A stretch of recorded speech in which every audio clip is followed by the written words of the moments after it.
வணக்கம் நண்பர்களே, என்னோட சேனலுக்கு உங்களை வரவேற்கிறேன். மூதறிஞர் ராஜாஜி அவர்களின் மகாபாரதம் வியாசர் விருந்து. 8ஆம் நாள் உதயமாயிற்று. பீஷ்மர் கௌரவ சேனையை கூர்ம வியூகமாக வகுத்தார்.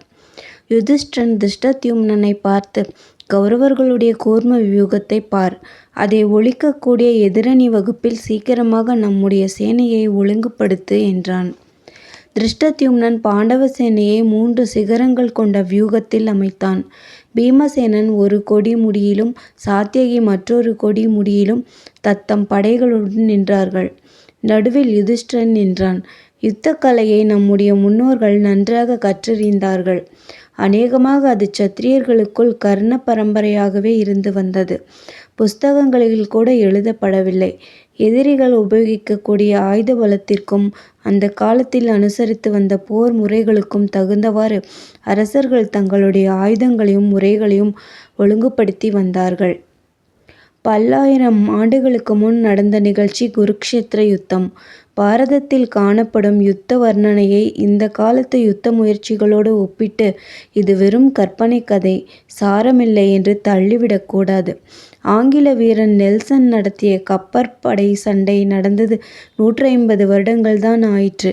அவனுடைய கப்பல்களையும் அவன் கையாண்ட ஆயுதங்களையும் இப்போது கையாளப்படும் யுத்த படைகளையும் ஆயுதங்களையும் ஒப்பிட்டு பார்த்தால் அவன் காலத்தில் நடந்தவையெல்லாம் மிகவும் வினோதமாகத்தான் தோன்றும். 150 வருஷத்திய நிலைமையை விட பன்மடங்கு புராதனமானது பாரத போர். மற்றொரு விஷயத்தையும் நாம் ஞாபகத்தில் வைத்து கொள்ள வேண்டும். யுத்த விஷயங்களை பற்றி கவிஞர்களும் ஆசிரியர்களும் எழுதிய நூல்களில் ஆயுதங்களை பற்றியும் யுத்த நடவடிக்கைகள் பற்றியும் சரியான விவரங்களையும் விளக்கங்களையும் எதிர்பார்க்க முடியாது. பழைய காலத்தில் வழங்கி வந்த போர் முறைகள் சத்திரிய பண்பாட்டைச் சேர்ந்த விஷயங்கள். அவற்றின் இரகசியங்களும் தத்துவங்களும் அந்த தொழிலைச் சேர்ந்தவர்களுக்குள் கர்ண பரம்பரையாக கிடந்தன. கவிகளும் ரிஷிகளும் எழுதிய நூல்களில் அவற்றின் விளக்கங்களை காண முடியாது. இப்போதும் கூட சிறுகதையிலும் பெருங்கதையிலும் ஒருவனுடைய நோய் சிகிச்சை நடத்தப்பட்டதாக சொல்லும் பொழுது கொடுக்கப்பட்ட மருந்துகளையெல்லாம் வரித்து ஆசிரியர்கள் எழுதுவதில்லை. கதையில் எழுதினால் பொருத்தமில்லாமல் போகும்.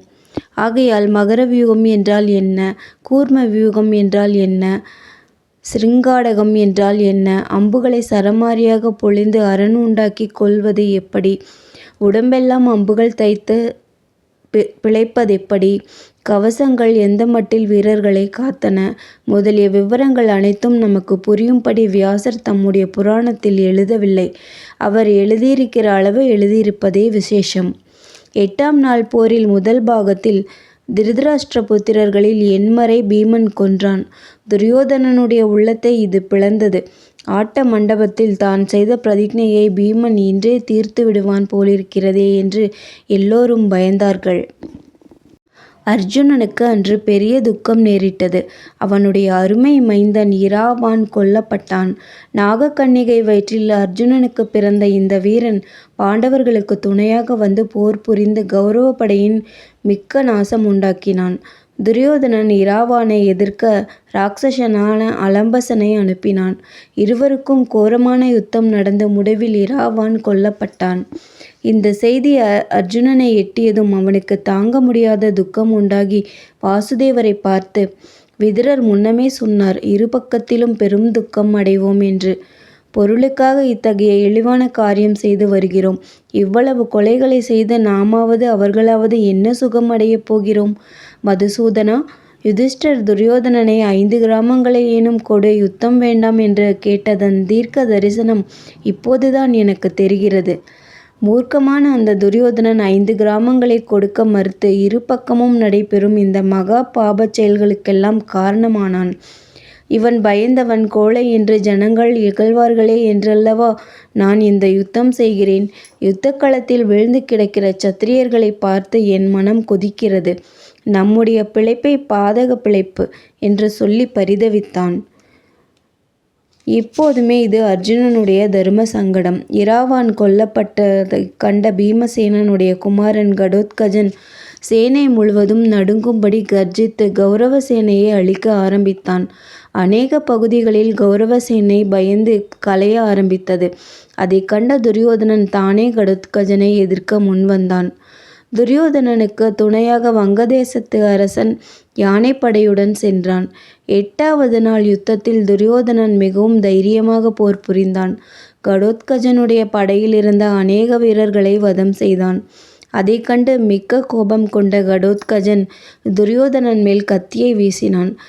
வங்க சேனாதிபதி திடீரென்று தன் யானையை மத்தியில் செலுத்தி துரியோதனனை காத்தான். யானையானது கடோத்கஜனுடைய சத்திய ஆயுதத்திற்கு இரையாயிற்று.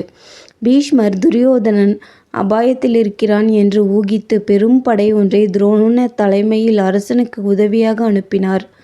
கௌரவ சேனையில் உள்ள புகழ்பெற்ற வீரர்கள் பலர் ஒன்று கூடி கடோத்கஜனை எதிர்த்தார்கள். அப்போது கிளம்பிய கர்ஜனையிலிருந்து கடோத்கஜனுக்கு அபாயம் நேரிட்டதாக அறிந்த யுதிஷ்டிரன் பீமசேனனை உதவியாக அனுப்பினான். பீமன் வந்ததும் முன்னைவிட கோரமான போர் நடந்தது. 8ஆம் நாள் யுத்தத்தில் மொத்தம் துரியோதனனுடைய தம்பிமார்களில் 16 பேர் மாண்டார்கள். நன்றி. மீண்டும் அடுத்த அத்தியாயத்தில் சந்திப்போம்.